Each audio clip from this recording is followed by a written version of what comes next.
লম্বা হায়াত নিয়ে বৈশা আছি, আমরা মনে করি 5 বছর পর এটা করবো, 10 বছর পর এটা করবো, কিন্তু আজরাইল আমার সামনে দাঁড়ায় আছে। কথা কোন ঠিক কিনা? আল্লাহর হাবিব বলেন দৈনিক 5 বার আজরাইল আমার ঘরের মধ্যে আসি, রিপোর্ট মিলাই।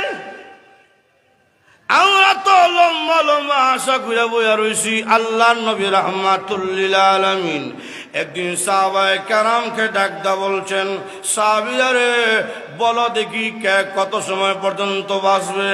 একজন সাহাবী ডাকদা বলছেন, ইয়া রাসূলুল্লাহ, ইয়া হাবিবাল্লাহ, আল্লাহর নবী গো, আসরের নামাজ পড়েছি, মাগরিব পড়তে পারবো এই বিশ্বাস আমার নাই। আরেকজন বলছেন আসরের নামাজ পড়েছি, ইশার নামাজ পড়তে পারবো এই বিশ্বাস আমার নাই। আরেকজন বলছেন, ওগো আল্লাহর নবী, আসরের নামাজ পড়েছি, আজকে রাতটার কোনো বিশ্বাস আমার নাই।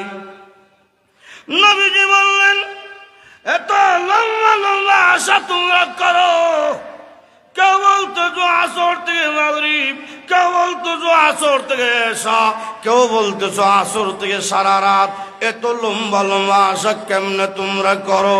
আমি নবী, আমার সিনাতে আজরাইল হাত দিতে গেলে আমার অনুমতি লাগবে। এরপরও আমি মনে করি নামাজে সালাম ডান দিকে ফিরাইয়া বাম দিকে সালাম ফিরাতে পারবো এই বিশ্বাস আমার নাই। ঠিকই না গেল আল্লাহর নবী রাহমাতুল লিল আলামিন যখন দুনিয়ার জমিন থেকে বিদায় নিয়ে যাবেন, এই সময় আজরাইল নবীজির হুজরা শরীফের বাহিরে চক্কর লাগায়, ঘরে ঢুকার সাহস পায় না, শুধু হাঁটাচড়া করে।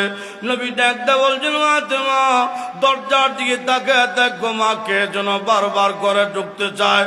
ওগো ফাতেমা, বারবার তাকাতে চায়, আমার ঘরে ঢুকতে চায়, অনুমতি চায় গো মা, তাকে দেখে আইসে। ফাতেমা রাদিয়াল্লাহু আনহা দরজার দিকে তাকে দেখলে এমন এক ব্যক্তি, যেই ব্যক্তির চেহারা মক্কা মদিনার কারো চেহারার সাথে মিল নাই। ডাকদা বলছি, না বা এমন এক ব্যক্তির মানুষ এসেছেন যার চেহারা দুনিয়ার চেহারা কারো সাথে মিল নাই। ওগো আব্বা, উনি কে? নবীজি ডাক দেখো, মাগো যিনি এসেছেন তিনি আর কেউ না, এমন একজন ব্যক্তি এসেছেন যেই ব্যক্তি দুনিয়ার মহব্বত মুহূর্তের মধ্যে কাটা দেয়, যেই ব্যক্তি স্বামী স্ত্রীর ভালোবাসা মুহূর্তের মধ্যে কাটা দেয়, যেই ব্যক্তি ভাই ভাইয়ের মহব্বত মুহূর্তের মধ্যে কাটা দেয়, তিনি হলেন মালাকুল মউত আজরাইল। আব্বা, তিনি কেন আইল?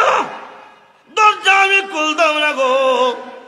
তিনি যখন তুমি এসেছেন মনে হয় আপনার যাওয়ার সময় হয়ে গেছে।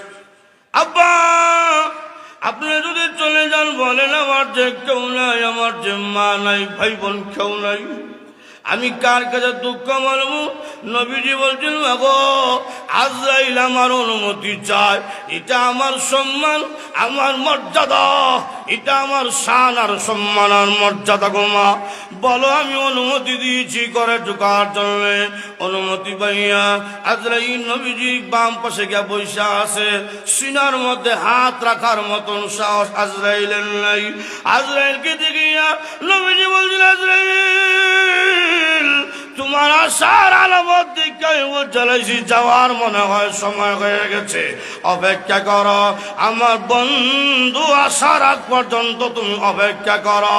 আল্লাহ নবী রাহমাতুল লিল আলামিন বলেন, দুনিয়ার জমিনে 2 জন মন্ত্রী আমার আছে, একজনের নাম আবু বকর আর একজনের নাম হইল হযরত উমর রাদিয়াল্লাহু আনহুমা। আকাশের মধ্যে 2 জন মন্ত্রী আমার আছে, একজন হলো জিবরাইল আর একজন হলো মিকাইল। আজরাইল দাঁড়াও, জিবরাইল আসার আগ পর্যন্ত তুমি অপেক্ষা করো। জিবরাইল মুহূর্তের মধ্যে আইলো। জিবরাইল আসার পরে নবীজির সামনে বসে আছে। জিবরাইল রে, আজরাইল কেন আয়া বললো? এমনি জিবরাইল যে সরাসরি নবীকে বলবেন এটার সাহস নাই। কুরআনের আয়াত হইয়া জিবরাইল শুনাইলেন, ইন্নাকা মাইতু ওয়া ইন্নাহুম মাইতুন। ও আল্লাহর নবী, আল্লাহ রাব্বুল আলামিন তো আপনাকে আগে আয়াত নাজিল কইরা জানিয়ে দিয়েছেন আপনিও বিদায়শীল, আপনিও মরণশীল, তারও মরণশীল। এমনি আল্লাহ নবী রাহমাতুল লিল আলামিন চোখের পানি ছেড়ে ছেড়ে কান্না শুরু করছে। জিবরাইল ডাকদা বলছেন, আল্লাহ নবী গো, চোখের কোণার মধ্যে পানি কেন? আপনি কি দুনিয়ার জমিনে আরো থাকতে চান? নবীজি বলছেন, আজ জিবরাইল, এই দুনিয়ার মহব্বত আমারে কাঁদায় না, তাহলে কান্না করেন কেন? হাসান হুসেনের জন্য কান্না করেন না, হাসান হুসেনের জন্য নয়, ফাতেমার জন্য নয়, আমি কারো জন্য কান্দি না, আমি কান্দি আমার গুনাহগার উম্মতের জন্য। আল্লাহ নবী কান্না করেন না। আল্লাহ রাব্বুল আলামিন তো একজন ফেরেশতাই বানায় রাখছে। আপনি দুনিয়ার জমিন থেকে বিদায় হয়ে গেলি, আপনি যে রোজা শরীফে থাকবেন ওই জায়গার মধ্যে একজন ফেরেশতা আল্লাহ দাঁড় করা রাখবে। তার আর কোনো কাম নাই, আর কোনো দায়িত্ব নাই। তার দায়িত্ব হইল উম্মতের সম্মান আপনার কানের কাছে পৌঁছিয়ে দেওয়া। রাসূল একদা বলে, জিবরাইল, উম্মতের সম্মান পাবো কি পাবো না, এই জন্য আমি কান্দি না। আমি কেন কান্দি জানি? আল্লাহ রাব্বুল আলামিন আমাকে বলছিলেন, ওগো নবীজি, আপনি যে জমিনে থাকবেন আমি আল্লাহ ওই জমিনবাসীরে গজব দিয়া মারতাম না, যদিও সবাই নাফরমানি করে। ও জিবরাইল, আল্লাহ রাব্বুল আলামিন তো গজব দিয়ে এতদিন কাউরে মারল না, যেহেতু আমি রহমত দুনিয়াতে আছি। আমি যদি বিদায় হয়ে যাই, আল্লাহ যদি দুনিয়াবাসীর পাপের কারণে গজব দিয়া মাইরালায়, তখন আমার উম্মতের জিম্মাদার কে হবে? এমনি আল্লাহ বলছে, জিবরাইল, আমার বন্ধুকে বলো চোখের পানি মুছে ফেলার জন্য আমার বন্ধুকে জানিয়ে দাও কান্না করতে হবে না। আমার বন্ধুর উম্মতের মধ্যে যারা 5 ওয়াক্ত নামাজ জামাতে আদায় করবে, তাদের ইজ্জত রক্ষা করার জন্য আমি আল্লাহ দুনিয়াবাসীকে একসাথে গজব দিয়া মারব না। রাসূল একদম বলেন, জিবরাইল, আজরাইলকে বলো অনুমতি এখন দিলাম। এমনি আজরাইল নবীজির সিনা মুবারকের মধ্যে হাত দিলেন।